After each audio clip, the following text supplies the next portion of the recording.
Tema 1. Cambios en el contexto geográfico.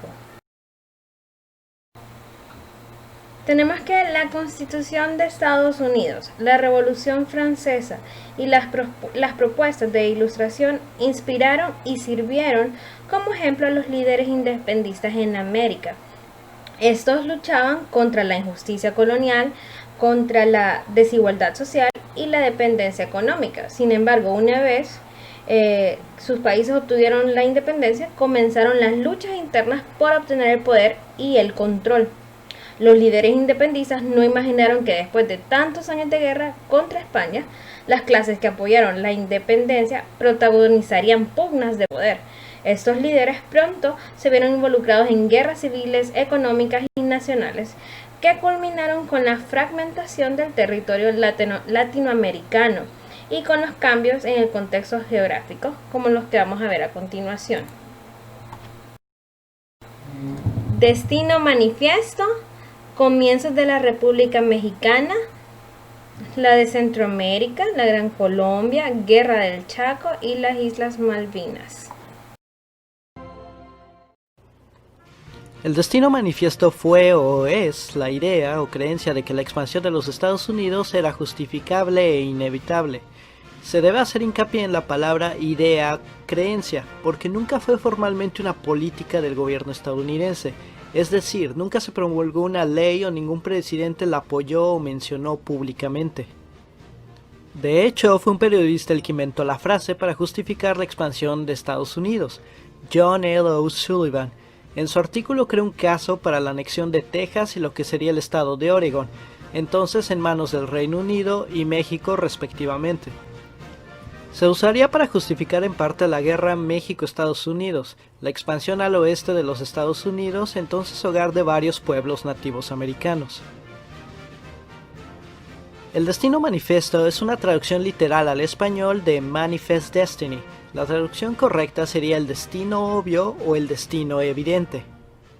Porque en palabras de su autor, John L. O'Sullivan, el cumplimiento de nuestro destino es evidente. Es extendernos por todo el continente que nos ha sido asignado por la Providencia, para el desarrollo del gran experimento de libertad y autogobierno. Pero más importante que el impacto que tuvo en presidentes fue el impacto que tuvo sobre el pueblo estadounidense. Muchos lo entendieron en el sentido de que los estadounidenses eran moralmente superiores y mejores que cualquier otro, y debían de difundir estos valores e imponerlo a la fuerza de ser necesario, justificando moralmente el desplazamiento de indígenas y la esclavitud.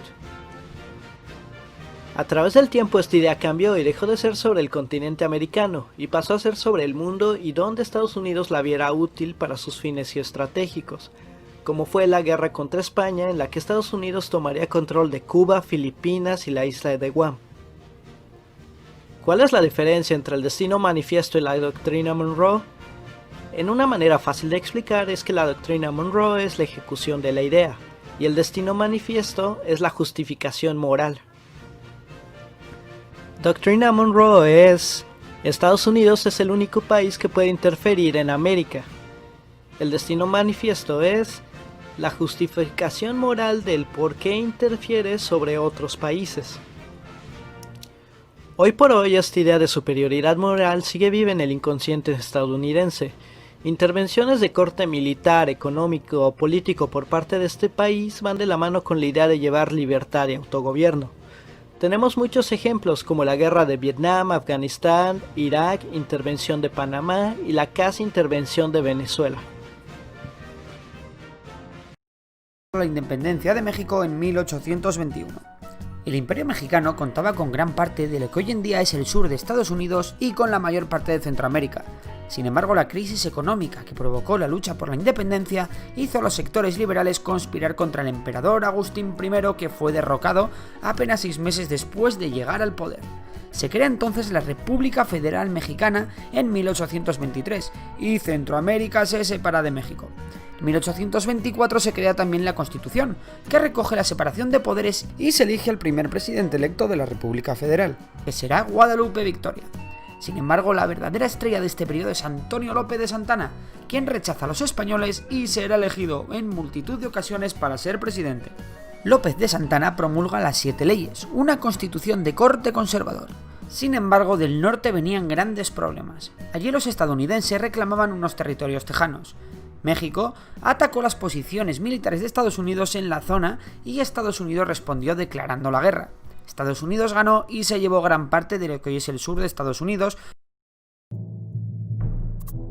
El 1 de julio de 1823, luego de separarse de México, Centroamérica pasó a llamarse provisionalmente Provincias Unidas de Centroamérica y quedó conformada por los estados de Guatemala, Honduras, El Salvador, Nicaragua y Costa Rica.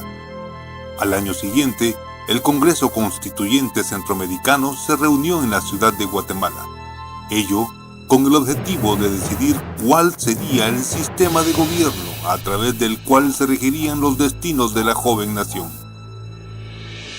En la mesa de debates se presentaron dos propuestas diferentes. Los liberales apostaron por un gobierno federalista, similar a los de los Estados Unidos, en donde cada estado tiene su propio gobierno y leyes. Los conservadores, por otro lado, se inclinaron por un gobierno unitario, a través del cual pretendían que todos los estados se sometieran a las mismas leyes y a un solo gobierno. Después de debatir las dos propuestas, los liberales, quienes eran mayoría, hicieron valer esta ventaja y ganaron el derecho de adoptar la tesis federalista y crearon la República Federal de Centroamérica en el año de 1824.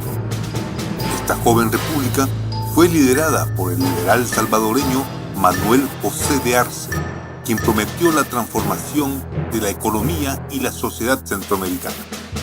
Lamentablemente, Arce se encontró con una gran oposición por parte de los conservadores, quienes por su influencia social, religiosa y enorme poder económico no permitieron ningún tipo de avance en sus programas de gobierno. Al estar convencido de sus limitaciones, Arce terminó por abandonar sus programas de corte liberal y decidió aliarse con los conservadores que estaban ansiosos del poder. En 1826, el presidente Arce, confabulado con los conservadores, pretendía disolver el Congreso Federal de Centroamérica, invadiendo los estados de El Salvador y Honduras, provocando una guerra civil. De ahí surgió el caudillo liberal y prócer centroamericano Francisco Morazán.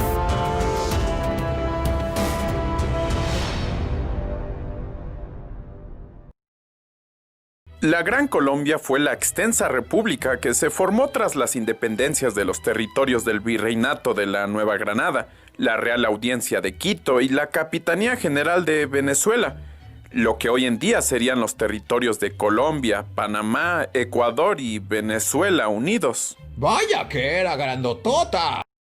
La Guerra del Chaco fue un conflicto armado entre Bolivia y el país de Paraguay. Se iniciaron reclamos diplomáticos por el control de la zona por parte de Bolivia y Paraguay. La guerra se dio entre los años 1932 y 1935. Causas de la Guerra del Chaco. La causa del conflicto fue el control del Chaco boreal.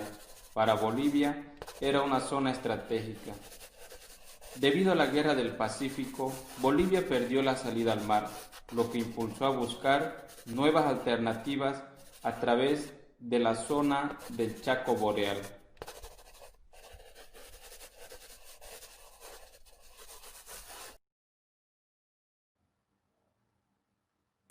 También fueron objeto de disputa entre Bolivia y Paraguay el interés por los supuestos pozos petroleros ubicados en la zona del Chaco boreal.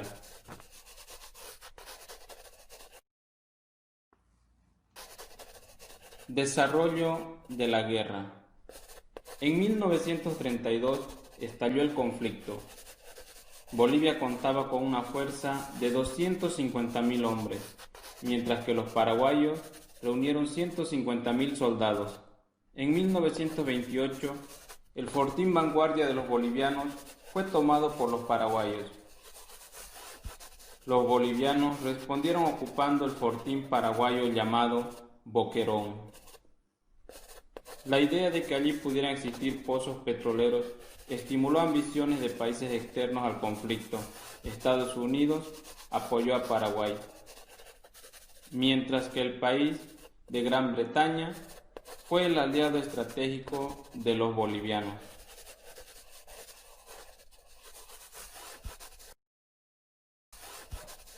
Consecuencias de la guerra.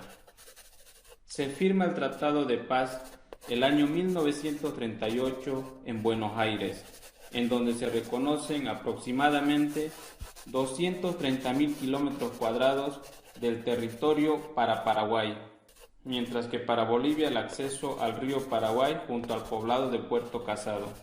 Las inversiones económicas durante la guerra, sumadas a la malaria y la falta de agua, causaron problemas y grave crisis para ambos países. Los soldados se dieron cuenta de que su país no era tan rico y poderoso como les habían hecho creer hasta entonces. ¿Veis esto de aquí? Estas islas diminutas perdidas de la mano de Dios son las famosas Islas Malvinas. Unas islas que han dado mucho que hablar durante toda su historia y la causa de una de las guerras que más titulares acaparó en el final del siglo XX. ¿Pero qué pasó? ¿Cómo llegaron Argentina y Reino Unido a entrar en guerra? ¿De dónde viene todo este conflicto? Pues ponte cómodo que ahora mismo te lo cuento. Los historiadores han hecho una cosa muy de historiadores, que es no ponerse de acuerdo sobre quién descubrió las Malvinas. Parece que los primeros en visitarlas fueron los españoles. Sin embargo, los españoles apenas les prestaron mucha atención, ya que pillaban a desmano y no había mucho que rascar por ahí. Sin embargo, los barcos fueron evolucionando y las rutas marítimas también. Y estas islas, que en un principio no valían para nada, se volvieron unas islas la mar de estratégicas. Los primeros en habitarlas y construir un fuerte fueron los franceses, pero el Imperio Español las acabó recuperando. Reino Unido después las reclama argumentando que las habían descubierto ellos 200 años antes y montan allí una base, pero también son expulsados. En la Guerra de la Independencia de España contra Francia, las Cortes de Cádiz aprueban abandonar las islas. Cuando Argentina se independiza, considera que las Malvinas son también suyas y las ocupa. Sin embargo, Reino Unido y Estados Unidos empezaron a hacer de las suyas. Unos conflictos con balleneros ingleses y estadounidenses hizo que Estados Unidos llevase allí barcos de guerra y atacase las islas. Y Estados Unidos llegó con los ingleses a un acuerdo. Tú me dejas pescar y yo reconozco que todo esto es tuyo. Así que nada, en 1833 los ingleses llegan allí con toda la tropa y echan a los argentinos. Las cosas permanecerán calmadas unos cuantos años, pero al igual que pasa en España con Gibraltar, en Argentina siempre hubo ese run run que decía que las Malvinas eran argentinas. Así que ya damos un salto y nos vamos a 1982. Argentina está en una dictadura, y en ese momento el presidente era un militar, Leopoldo Galtieri. Galtieri llega al poder prometiendo recuperar las Malvinas. El país no atraviesa por su mejor momento y para desviar un poco la atención y que el pueblo se relaje, se avivó este tema que desata una gran ola de patriotismo en toda Argentina. No sé si a alguno en España le suena de algo esto. El caso es que Argentina se decide a recuperar las islas por la fuerza, aprovechando que Reino Unido tampoco pasa por su mejor momento. En Reino Unido está Margaret Thatcher, que tiene el país patas arriba por culpa de la desindustrialización y el cierre de las minas inglesas. El plan argentino es tomar las Malvinas, las Georgias y las Sandwich del Sur. Aprovechando un conflicto diplomático provocado por unos trabajadores que izaron la bandera argentina en las Islas Georgia, los argentinos pasan al ataque. El 28 de marzo del 82, la flota argentina parte hacia las Malvinas. La inteligencia de Estados Unidos lo sabe, y el propio Ronald Reagan, presidente de los Estados Unidos, intenta sin éxito parar el ataque. Los argentinos desembarcan el día 2 de abril tomando con éxito la Isla de la Soledad y el día 3 haciéndose con las Islas Georgias. Así que todo salió a la perfección, no había habido muertos y los prisioneros ingleses fueron enviados a casa.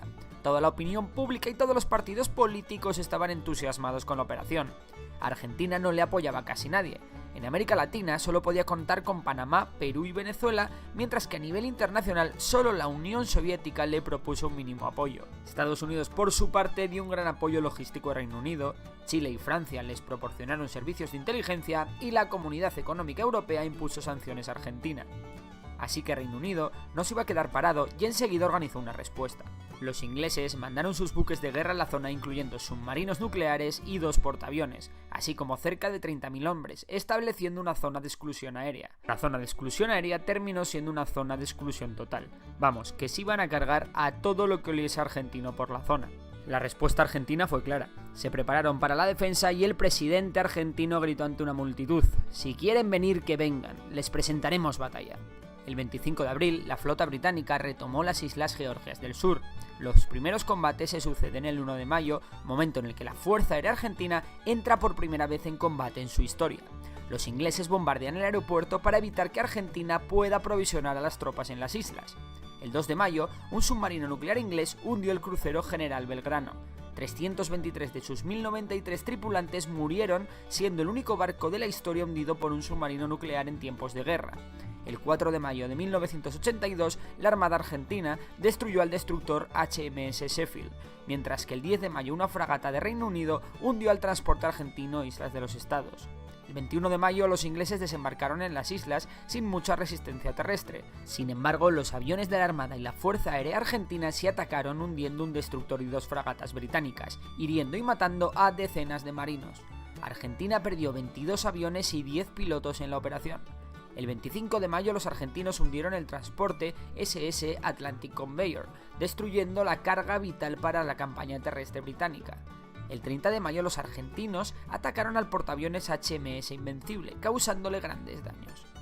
Los ingleses solo tenían una opción de victoria: acabar la campaña terrestre cuanto antes, ya que las bajas para la Royal Navy estaban siendo costosas y la verdad que lo tuvieron relativamente fácil. Las tropas de élite argentinas estaban en la frontera con Chile, de quien temían un ataque.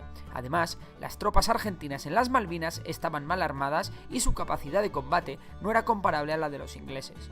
Por último, mencionar que el gran problema de las tropas terrestres argentinas fue el invierno, ya que en esa zona el frío es atroz y los argentinos no estaban correctamente equipados. A pesar de varias actuaciones heroicas en combate, los argentinos se rindieron el 15 de junio, mientras que el 20 se llevó a cabo la última acción militar invadiendo las Islas Sandwich del Sur, donde había una base científica argentina. Los argentinos calcularon mal el momento del ataque, con el invierno pegando duro y la resistencia de los ingleses, ya que a estos no les quedaba mucho fuelle y se habrían visto obligados a abandonar la guerra en poco tiempo. Las bajas argentinas fueron de 649 hombres, 47 aviones y 6 barcos destruidos. Por parte inglesa fueron 255 muertos, 34 aviones y 8 buques hundidos. A ambos bandos hay que sumar cientos de suicidios de soldados posteriores a la guerra. El conflicto de las Malvinas aún está muy caliente y Argentina sigue reclamando diplomáticamente que las Malvinas son argentinas. Como curiosidad, comentar que la Armada Argentina ejecutó la Operación Algeciras, infiltrando 2 comandos en Algeciras, España, para destruir con explosivos cualquier barco británico en la base de Gibraltar. Sin embargo, la policía local detuvo a los argentinos desbaratando la operación.